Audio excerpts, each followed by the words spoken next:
अपवाह, जल विभाजक, द्रोणी, नदी तंत्र, डेल्टा, एस्चुरी मतलब ज्वार नदमुख, स्पिट, रोधिका, ऐसे बहुत सारे तमाम तरह के शब्द जो हैं ये अपवाह वाले अध्याय में आए हुए हैं। और ऐसे बहुत सारे शब्द हैं, इन्हीं में से जिनका अर्थ मैंने पिछले वीडियोज़ में आपको बता दिया है। इसके बावजूद भी कुछ शब्दावलियाँ ऐसी हैं जो छूट गई हैं, उनको भी आज हम इस वीडियो के माध्यम से कवर करेंगे। आज हम ई क्लासेस बाय मनीष सर में लेकर आए हैं आपके लिए अपवाह नामक अध्याय के प्रश्नोत्तर। जो पाठ्य पुस्तक में दिए गए हैं उन प्रश्नों को तो हम हल करेंगे ही, उसके अलावा भी कुछ महत्वपूर्ण प्रश्न आपके लिए हम लेकर आए हैं।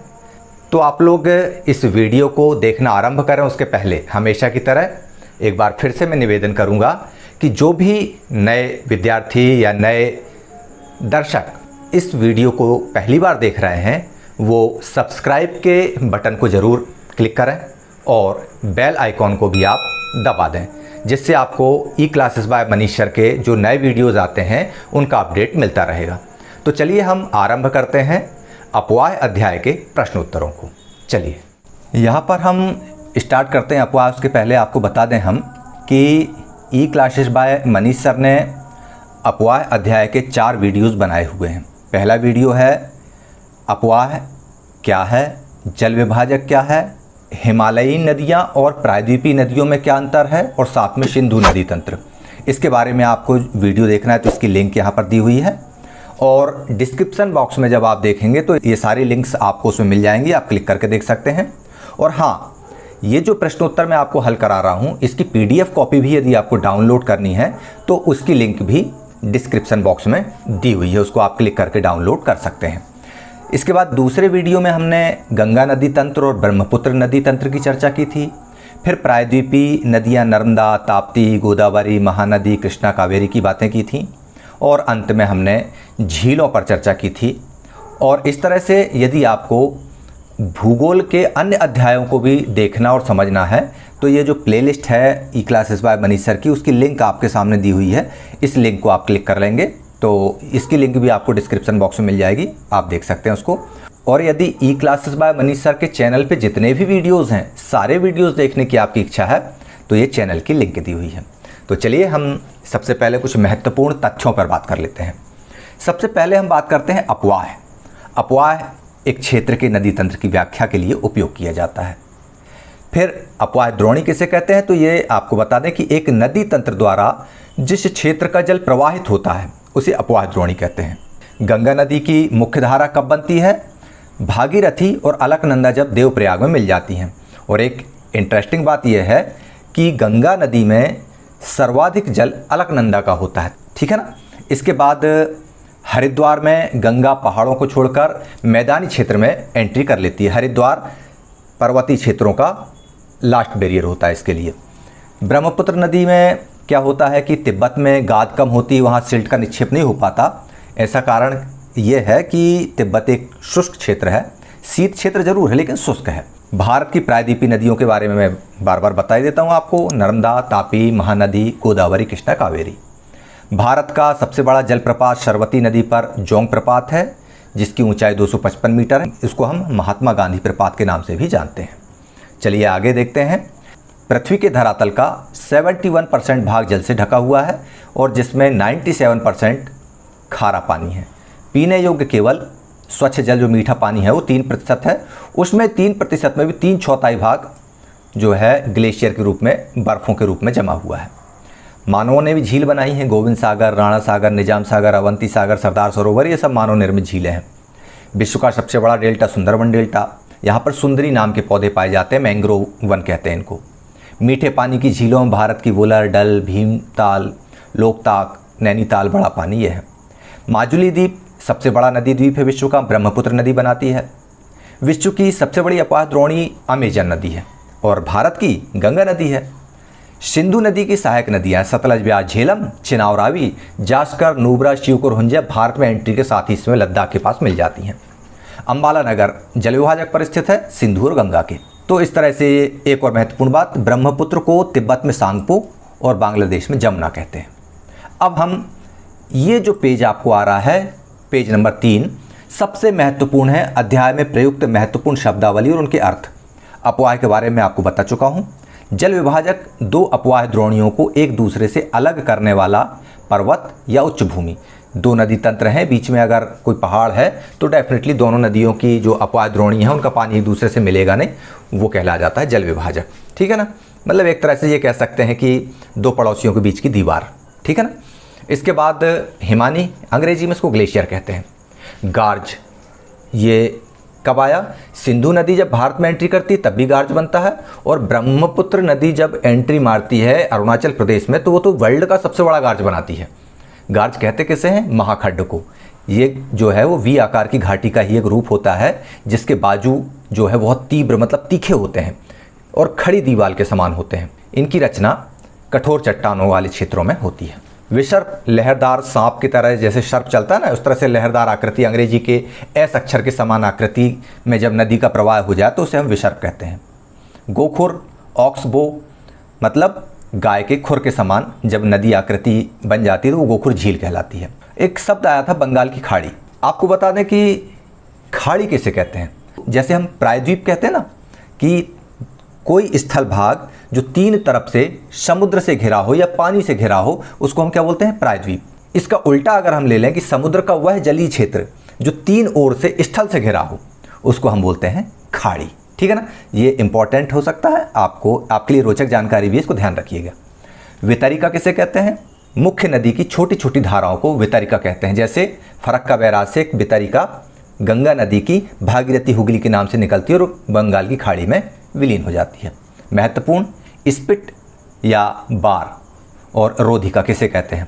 तो समुद्र की लहरें जब तट से आकर टकराती हैं तो जब तट से टकराएंगी तो जब लहरें टकरा कर वापस लौटती हैं ना तो अपने साथ कंकड़, पत्थर, बालू, ये सारी चीज़ें वापस लेकर लौटती हैं।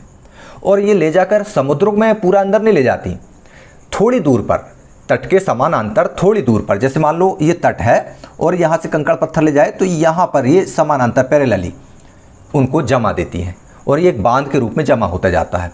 लेकिन रोधिका जो है या तो पूरी तरह समुद्र में डूबे होते हैं, और यदि डूबे नहीं हैं, हमको दिखाई दे भी जाएं तो यदि ज्वार आता है, हाई टाइड जब आता है तो ये उसमें डूब जाते हैं। ठीक है ना, ये तो हो गई रोधिका जो समुद्र के पानी में डूब जाती है, यदि डूबी नहीं है तो ज्वार आने पर डूब जाएगी। लेकिन वह रोधिका जो समुद्र के पानी में कभी ना डूबे, ज्वार आए तब भी नहीं, तो उसको हम बोलते हैं रोध या बैरियर। रोधिका तट के समानांतर होती है, लेकिन जब यह लंबवत हो जाए, इस तरह से यूं हो जाए, जब ये लंबवत हो जाए तो इसी को हम स्पिट बोलते हैं। स्पिट में क्या होता है? एक भाग तट की तरफ रहता है और दूसरा भाग समुद्र में डूबा हुआ सा रहता है, धीरे धीरे करके समुद्र के अंदर एंटर करता है। एक तरह से ये ऐसा लगता है जैसे तट की जीभ निकली हुई हो समुद्र की तरफ, तो इसे हम भूजीवा भी कहते हैं। ठीक है ना, तो ये आपको समझ में आ गया होगा, स्पिट और बार। इसके बाद हम बात करते हैं अंतर्देशीय अपवाह द्रोणी की, जो हमारे झील वाले अध्याय में सबसे ज़्यादा ये शब्द प्रयोग में हुआ था। तो अपवाह द्रोणी जो जल राशि की कमी होने के कारण किसी भी नदी, तालाब या समुद्र से नहीं मिलती और ज़मीन में ही समाप्त हो जाती है, या तो उसका जल वाष्पीकृत हो जाता है, तो ऐसी अपवाह द्रोणियों को हम बोलते हैं अंतर्देशीय अपवाह द्रोणी या इनलैंड ड्रेनेज बेसिन। ठीक है ना, इस तरह की द्रोणियों के जल से बनी हुई झील को हम बोलते हैं अंतर्देशीय झील। मतलब कई नदियाँ ऐसी होती हैं जो अपने उद्गम से आगे बहना शुरू करती हैं और आगे बहने के बाद जब वो थोड़ी दूर बह जाती हैं और इसके बाद उनमें सहायक नदियों का या अन्य नदियों का पानी नहीं मिल पाता है, या मिला भी तो उतनी मात्रा में नहीं मिलता कि ये किसी बड़ी नदी में जाके मिल पाएँ या किसी समुद्र में जाके मिल पाएँ। ये अपने आप थोड़ी दूर जाकर बहती हैं और सूख जाती हैं। जैसे हमारे भारत में है लूनी नदी। इस तरह की नदियाँ जो हैं ये उद्गम से उदय तो होती हैं, बहना शुरू तो करती हैं, लेकिन आधे रास्ते में विलीन हो जाती हैं। तो इस तरह की अपवाह द्रोणी को अंतर्देशीय अपवाह द्रोणी कहते हैं। चलिए अब हम प्रश्नोत्तरों को हल कर लेते हैं। प्रश्नावली पाठ्य पुस्तक पर आधारित। दिए गए 4 विकल्पों में से सही विकल्प चुनिए। वुलर झील किस राज्य में है? उत्तर है जम्मू कश्मीर। नर्मदा नदी का उद्गम कहाँ पर है? अमरकंटक में है। निम्नलिखित में से कौन सी लवणीय जल वाली झील है, मतलब खारे पानी की झील है? तो 4 ऑप्शन में ये ऑप्शन है सही, सांबर झील। निम्नलिखित में से कौन सी नदी प्रायद्वीपीय भारत की सबसे बड़ी नदी है? प्रायद्वीपीय भारत की सबसे बड़ी नदियों में नाम आएगा तो गोदावरी ही लिखिएगा। नर्मदा और गोदावरी के साथ में, नर्मदा हमारे मध्य प्रदेश की है, उससे हमारा लगाव है, लेकिन सबसे बड़ी प्रायद्वीपीय नदी है गोदावरी। ठीक है ना। निम्नलिखित में से कौन सी नदी भ्रंश घाटी से होकर बहती है? तो दो नदियां भ्रंश घाटी से होकर बहती हैं, एक नर्मदा और एक तापी। यहाँ पर नर्मदा का ऑप्शन नहीं दिख रहा है, तापी का दिख रहा है, तो तापी लिख देंगे। दो में से कोई एक ही ऑप्शन होगा, या तो नर्मदा होगा या तापी होगा, लेकिन जब दोनों ऑप्शन हो तो उपरोक्त दोनों भी लिखा होगा उसमें। ठीक है ना। तो भ्रंश घाटी से होकर बहने वाली नदी नर्मदा है और तापी है। चलिए अब हम प्रश्नों के संक्षेप में उत्तर लिख लेते हैं। जल विभाजक का क्या कार्य है, उदाहरण दीजिए। जल विभाजक एक तरह से हम यही कह सकते हैं कि दो पड़ोसियों के बीच की दीवार है और दोनों पड़ोसियों को मिलने से रोकती है। तो इसी तरह से कोई भी ऊंचा क्षेत्र या पर्वत या उच्च भूमि जो दो पड़ोसी अपवाह द्रोणियों को एक दूसरे से अलग करती है, मिलने नहीं देती, इस प्रकार की उच्च भूमि को जल विभाजक कहते हैं। मतलब ना तो गंगा का पानी सिंधु तरफ आएगा, ना सिंधु का पानी गंगा की तरफ जाएगा। ऐसा अगर कोई संरचना है, पहाड़ है, ऊंची भूमि है, तो उसको जल विभाजक कहते हैं। एक तरह से दीवार का काम करती है ये दो नदी तंत्रों के बीच में। अंबाला नगर है एक, और एक प्रायद्वीपीय भारत में पश्चिमी घाट जो है वो प्रमुख जल विभाजक है। ठीक है ना। अब भारत की सबसे विशाल नदी द्रोणी गंगा नदी द्रोणी है। सिंधु और गंगा नदियाँ कहाँ से निकलती हैं? सिंधु नदी मानसरोवर झील के निकट तिब्बत से, और गंगा नदी का उद्गम गंगोत्री हिमानी से होता है। ठीक है। गंगा की दो मुख्य धाराओं के नाम क्या हैं? ये कहाँ पर एक दूसरे से मिलकर गंगा नदी का निर्माण करती हैं? तो गंगा की दो मुख्य धाराओं के नाम हैं, एक है अलकनंदा, एक है भागीरथी। ये दोनों धाराएं देवप्रयाग में एक दूसरे से मिलती हैं और फिर गंगा नदी का निर्माण करती। लंबी धारा होने के बावजूद तिब्बत के क्षेत्र में ब्रह्मपुत्र में कम गाद या शिल्ट क्यों है? तिब्बत एक शीत और शुष्क क्षेत्र है। मतलब शुष्क होने के कारण एक पथरीला सा है, वहाँ पर बहुत ज़्यादा वनस्पति भी नहीं होती, क्योंकि वहाँ मिट्टी का अभाव है, मिट्टी बहुत ज़्यादा वहाँ पर नहीं है। इसलिए नदियाँ वहाँ पर निक्षेपण का कार्य नहीं कर पाती, और जब निक्षेपण नहीं होता तो इसलिए लंबी धारा होने के बावजूद भी तिब्बत के क्षेत्र से बहने वाली ब्रह्मपुत्र नदी कम गाद लेकर बहती है। भाई जिस क्षेत्र में जो चीज़ मिलेगी नदी उसी को लेकर ना बहेगी। जब वहाँ गाद है ही नहीं है तो लेकर जाएगी कहाँ? ठीक है ना। जिस क्षेत्र में जो चीज़ होगी उस चीज़ को वो लेकर बहेगी। जैसे गंगा नदी जब तराई क्षेत्रों से निकलती है, पर्याप्त मिट्टी मिलती है, खूब समेट समेट के ले जाती है, लेकिन तिब्बत में ये स्थिति नहीं है। लद्दाख में भी ये स्थिति, लद्दाख में भी वनस्पतियाँ कम हैं। जो सिंधु नदी है उसमें भी ज़्यादा निक्षेप यहाँ पे नहीं आ पाता। जब हाँ लद्दाख के बाद आगे सतलज बतलज ये सब मिल जाती है, तब उसके साथ में ये स्थिति बनती है। ठीक है ना। कौन सी दो प्रायद्वीपीय नदियाँ गर्त से होकर बहती हैं और समुद्र में प्रवेश के पहले वे किस प्रकार की आकृति बनाती हैं? तो प्रायद्वीपीय नदियाँ गर्त से होकर मतलब भ्रंश घाटी से होकर, गहरे गड्ढे से खड्डे से होकर बहती हैं। वे नदी हैं नर्मदा नदी और ताप्ती नदी। और ये जो है समुद्र में मिलने से पहले ज्वार नदमुख का निर्माण करती हैं। ज्वार नदमुख क्या है, इसके बारे में मैंने बहुत अच्छे से विस्तार से आपको पिछले वीडियो में बता दिया हूँ। नदियों तथा झीलों के आर्थिक महत्व को बताएं। तो संपूर्ण मानव इतिहास में नदियों का अत्यधिक महत्व है। प्राचीन सभ्यताएं नदियों के किनारे बसी थीं। नदियों का जो जल है वह मूल प्राकृतिक संसाधन है। कृषि के लिए सिंचाई के रूप में इसका प्रयोग हम करते ही हैं। जल विद्युत के लिए उपयोगी है ही। नौ संचालन, जल विद्युत निर्माण, ये सारी चीज़ें हम नदियों और झीलों के माध्यम से करते हैं। इसके अलावा पर्यटन को बढ़ावा देना, मनोरंजन के प्रमुख साधन भी हैं। वाटर स्पोर्ट्स भी यहाँ पर किए जा सकते हैं।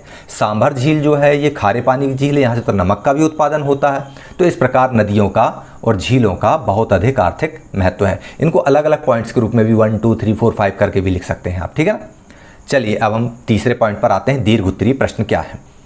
नीचे भारत की कुछ झीलों के नाम दिए गए हैं, इनमें प्राकृतिक और मानव निर्मित वर्गों को बांटिए। वुलर झील प्राकृतिक है। नैनीताल, वुलर झील के बाद आता है डल झील, ये भी प्राकृतिक है।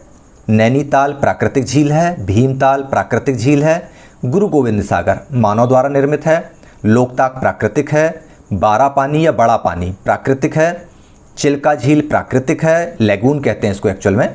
सांभर झील प्राकृतिक है, ये इनलैंड लेक है, मतलब अंतर्देशीय झील है। राणा प्रताप सागर मानव निर्मित है। निजाम सागर मानव निर्मित। पुलिकट लेगून प्राकृतिक है। नागार्जुन सागर मानव निर्मित है। हीराकुंड डैम भी मानव निर्मित है। ठीक है ना। तो इस तरह से हम प्राकृतिक और मानव निर्मित झीलों के बारे में जान चुके हैं। अब हम बात करते हैं हिमालय तथा प्रायद्वीपीय पठार की प्रमुख नदियों का प्रमुख अंतर क्या है, तो ये हम वीडियो में चर्चा कर चुके हैं, फिर भी बता दें कि हिमालयी नदियों की उत्पत्ति हिमालय से होती है और इनकी उत्पत्ति पश्चिमी घाट यानी प्रायद्वीपीय पठार से होती है। हिमालय की नदियाँ 12 मासी बहती हैं, प्रायद्वीपीय मौसमी होती हैं। हिमालयी नदियों को पानी बर्फ़ से मिलता है, हिमालय की बर्फ़ पिघलती है तो, और प्रायद्वीपीय नदियों का जो पानी का स्रोत है वो वर्षा जल होता है। हिमालय की नदियों की लंबाई अधिक होती है, प्रायद्वीपीय नदियों की लंबाई कम होती है। इसका कारण भी है क्योंकि समुद्र हिमालय से दूर है, प्रायद्वीपीय पठार के पास में है। इन नदियों में आने वाली बाढ़ से बहुत नुकसान होता है हिमालय से जो नदियाँ आती हैं, क्योंकि ज़्यादा पानी लेकर आती हैं, लेकिन प्रायद्वीपीय पठार की नदियों से नुकसान कम होता है। उदाहरण दिए हैं नीचे। हिमालयी नदियों में गंगा, जमुना, घाघरा, गंडक, कोसी, और प्रायद्वीपीय में नर्मदा, ताप्ती, कावेरी, कृष्णा, गोदावरी, इस तरह की नदियाँ। ठीक है ना। अब इसके बाद आता है 5वां प्रश्न, प्रायद्वीपीय पठार के पूर्व और पश्चिम की ओर बहने वाली नदियों की तुलना कीजिए। ये एक महत्वपूर्ण प्रश्न है, अच्छा प्रश्न है, एग्जाम्स में भी आता रहता है। पूर्व की ओर बहने वाली नदियाँ कौन कौन सी हैं? जो बंगाल की खाड़ी में गिरती हैं, पूर्व की ओर बहने वाली नदियाँ महानदी, गोदावरी, कृष्णा, कावेरी। पश्चिम की ओर बहने वाली नदियाँ नर्मदा, तापी, और छोटी नदियों में माही, पेरियार, भारतपूजा और साबरमती। ये तो बता दिया मैंने कि पूर्व की दिशा में बंगाल की खाड़ी में गिरती हैं और पश्चिम की दिशा वाली अरब सागर में गिरती हैं। पूर्व की ओर जो नदियां बहती हैं वे अपने साथ में गाद बहुत अधिक मात्रा में ले जाती हैं, जबकि पश्चिम की ओर अरब सागर में गिरने वाली नदियां अपने साथ सिल्ट कम लेकर चलती हैं। बंगाल की खाड़ी में गिरने वाली पूर्व की ओर प्रवाहित होने वाली नदियां अपने एंड पर, अपने मुहाने पर डेल्टा का निर्माण करती हैं, जबकि पश्चिम की ओर जाने वाली नदियां जो अरब सागर में गिरती हैं वे ज्वार नदमुख का निर्माण करती हैं। पूर्व की ओर जाने वाली नदियों की सहायक नदियाँ अधिक हैं और इनकी सहायक नदियाँ कम हैं। ठीक है, चलिए हम आगे देखते हैं। किसी देश की अर्थव्यवस्था के लिए नदियाँ महत्वपूर्ण होती हैं, क्यों? बिल्कुल होती हैं भाई महत्वपूर्ण। इनका जल देश के लिए आवश्यक है, मानवीय क्रियाकलापों के लिए ज़रूरी है, घरेलू कामों के लिए ज़रूरी है, खेती के लिए, उद्योग के लिए ज़रूरी है, जल विद्युत उत्पादन होता है, नौका संचालन होता है, परिवहन होता है, मत्स्यन मतलब मछली पालन होता है, तमाम तरह की चीज़ें होती हैं और इससे देश को आर्थिक लाभ मिलता है। ठीक है ना। अब हम बात करते हैं मानचित्र कौशल। तो मानचित्र कौशल में अपने को गंगा, सतलज, दामोदर, कृष्णा, नर्मदा, तापी, महानदी, देहांग को दर्शाना है, और दूसरे रेखा मानचित्र पर हमको चिल्का, सांभर, वूलर, पुलिकट और कोलेरू झील को दिखाना है। ठीक है। इसके अलावा यहाँ पर एक वर्ग पहेली दी हुई है, इसको आप लोग हल कर लीजिएगा। नीचे मैंने इसको हल किया हुआ है, इसको आप लोग देख लीजिएगा, चाहे तो स्क्रीनशॉट बनाकर रख लीजिएगा या फिर वो डिस्क्रिप्शन बॉक्स में लिंक दी है, आप उसको डाउनलोड कर लीजिएगा। ठीक है। अब हम बात करते हैं मैपिंग मानचित्र पर। ये देखिए, गंगा की हम बात करते हैं तो भागीरथी आ गई, ये अलकनंदा आ गई, ये कहाँ पर मिल गई? देवप्रयाग में। और ये हरिद्वार से बहती हुई गंगा सीधे आ गई कहाँ? बंगाल की खाड़ी में। तो ये जो धारा आई उसकी, ये भागीरथी हुगली की है, और मेन लाइन जो है यहाँ आ जाती है। यहाँ से ये जो ब्रह्मपुत्र नदी बह के आती है इस तरह से, यहाँ से यू आकार बनाते हुए, और इस तरफ से आके यहाँ पे ब्रह्मपुत्र नदी इस तरह से आके इससे मिलती है यहाँ पद्मा से, और मेघना बना के फिर यहाँ जाती है। ठीक है ना। तो इस तरह से हमने देख लिया गंगा नदी को। फिर ये देखिए सतलज नदी। सतलज नदी नक्शे में इस तरह रहेगी। दामोदर नदी जिसे बंगाल का शोक भी कहते हैं। कृष्णा नदी ये देखिए यहाँ पर है। नर्मदा नदी ये अमरकंटक से लेकर खंबात की खाड़ी तक, और उसी के जस्ट नीचे तापी नदी बैतूल से लेकर खंबात की खाड़ी तक। फिर महानदी, महानदी के नीचे ये चिल्का झील का ये दिख रहा हुआ है लैगून का अपने को। इसके बाद आती देहांग। देहांग ब्रह्मपुत्र का ही नाम है, अरुणाचल प्रदेश में हम ब्रह्मपुत्र को देहांग बोलते हैं। ब्रह्मपुत्र भी देखो अलग अलग नामों से बहती है। यहाँ पर सांगपो तिब्बत में, फिर देहांग, फिर हो गई ये ब्रह्मपुत्र, बांग्लादेश में हो गई जमुना, और मिलने के बाद गंगा से वो हो गई मेघना। इस तरह से अब झीलों को देख लेते हैं मैप में हम। चिल्का झील यहाँ पर स्थित है उड़ीसा में, सांभर झील राजस्थान, वुलर झील देख लीजिए यहाँ पर जम्मू कश्मीर में, और यहाँ पर ये पुलिकट झील और कोलेरू झील। इस तरह से नक्शे में इनको आप दर्शा सकते हैं। चलिए हम आगे बढ़ते हैं। अब अन्य महत्वपूर्ण प्रश्न 1 अंक वाले। दक्षिण की गंगा किसे कहते हैं? गोदावरी को। कौन सी नदियाँ अरब सागर में गिरती हैं और ज्वार नदमुख बनाती हैं? नर्मदा, ताप्ती। धुआंधार प्रपात किस नदी द्वारा बनाया जाता है? नर्मदा नदी पर, जबलपुर में भेड़ा घाट पर बनाया जाता है। सबसे बड़ी मीठे पानी की झील वुलर झील है, जम्मू कश्मीर में है। अंतर्देशीय खारे पानी की झील सांभर झील है। लैगून किसे कहते हैं?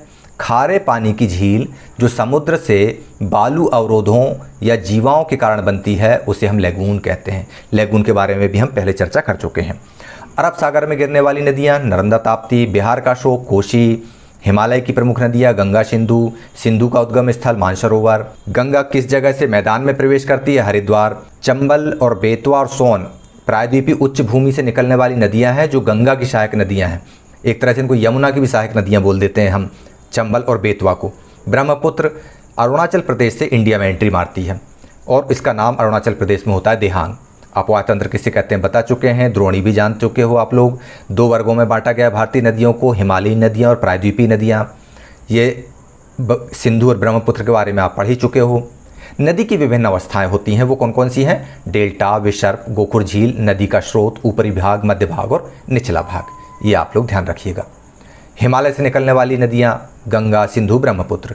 नदी तंत्र किसे कहते हैं ये बार बार बताने की ज़रूरत नहीं है।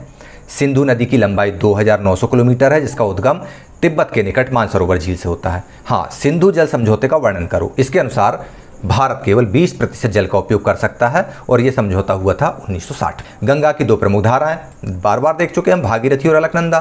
गंगा की सहायक नदियां यमुना, घाघरा, गंडक और कोसी। बांग्लादेश में गंगा को किस नाम से पुकारा जाता है? तो उत्तर आएगा पद्मा। ठीक है ना। तो इस तरह से सुंदरवन डेल्टा में गंगा नदी को किस नाम से पुकारा जाता है? मेघना नदी के नाम से। विश्व का सबसे बड़ा डेल्टा सुंदरवन डेल्टा। ब्रह्मपुत्र की सहायक नदियां दिबांग, लोहित, कैनुला, तितस्ता और तोसी। ब्रह्मपुत्र को तिब्बत में और बांग्लादेश में किस नाम से पुकारते हैं? तो तिब्बत में सांगपो और बांग्लादेश में जमुना के नाम से पुकारते हैं। भारत का दूसरा सबसे बड़ा जलप्रपात शिव सुंदरम जलप्रपात है जो कावेरी नदी पर बनता है। जल विद्युत संसाधनों की शक्ति के मामले में भारत विश्व में 5वें स्थान पर है।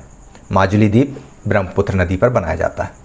अब बारी आती है दीर्घ उत्तरीय प्रश्नों की। आपसे पूछा जा सकता है कि सिंधु नदी तंत्र की व्याख्या कीजिए, या गंगा नदी तंत्र की व्याख्या कीजिए, या ब्रह्मपुत्र नदी तंत्र की। तो चाहे तो आप पॉइंट्स में लिख सकते हैं, अलग अलग भी। यदि आपने ई क्लासेस बाय मनीष सर के वीडियोस को बहुत अच्छे से देखा है तो आप आंख बंद करके इन चीज़ों को लिख देंगे।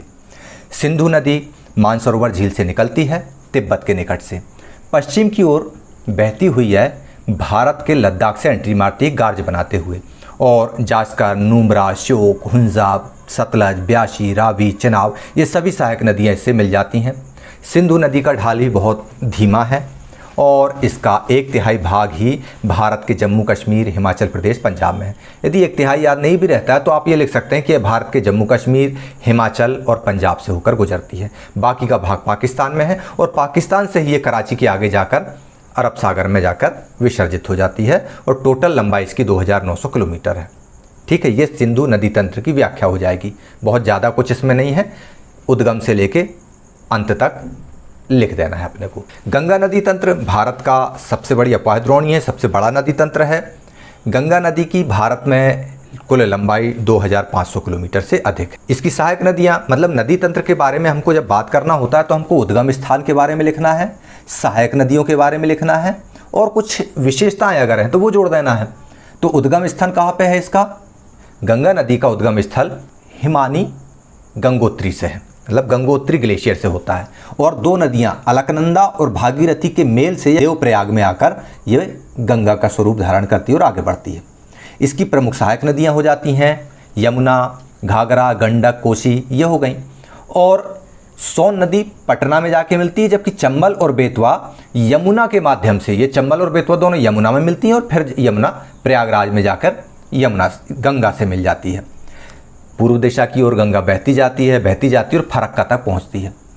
और चूंकि गंगा जिन 2 नदियों से मिलकर बनी थी तो वह फरक्का में जाके फिर वो 2 भागों में बढ़ जाती है। एक हो जाता है भागीरथी हुगली और दूसरी जो गंगा की मेन स्ट्रीम है वो पद्मा के नाम से बांग्लादेश में प्रवाहित होती है, जो कि उधर से आ रही जमुना ब्रह्मपुत्र से मिलती है, मेघना के नाम से सुंदरवन डेल्टा में प्रवाहित होती है और बंगाल की खाड़ी में जाकर विसर्जित हो जाती है। ये गंगा नदी तंत्र के बारे में ये लिख देंगे हम। ब्रह्मपुत्र नदी तो एक तरह से जंगली तूफानी नदी है भाई, नद कहते हैं इसको तो हम। ब्रह्मपुत्र यानी ब्रह्मा का पुत्र, नद कहलाता है ये। इसके पानी को रोकना भी बहुत कठिन है, इसके ऊपर बांध बनाना भी बहुत टेढ़ी खीर है और यह कभी भी अपने तटों को तोड़कर अपना मार्ग बदल लेती है। तिब्बत के निकट मानसरोवर झील से निकलती है उसके पूर्व से और पूर्व की तरफ ही बहना शुरू कर देती है और हिमालय पर्वत के पैरेलल समानांतर बहती हुई आगे बढ़ती है और इसका नाम वहाँ पे होता है तिब्बत में सांगपो। और अरुणाचल प्रदेश में जब एंट्री मारती है तो यू आकार लेते हुए पूरा यू टर्न मारती है और संसार का सबसे गहरा, सबसे बड़ा गार्ज बनाते हुए अरुणाचल प्रदेश में प्रवेश करती है। वहाँ इसका नाम हो जाता है देहांग। जिस जगह पर ये यू टर्न मारती है ना, उस शिखर का नाम है नामचा बरुआ। इसके बाद इसमें सहायक नदियाँ दिबांग, लोहित, कैनुला मिल जाती हैं। असम के मैदान को ये सींचती हुई आगे बढ़ती है और असम में ही इसका नाम हो जाता है देहांग से ब्रह्मपुत्र। इसके बाद ये बांग्लादेश में एंट्री मारती है, वहाँ पर इसका नाम हो जाता है जमुना।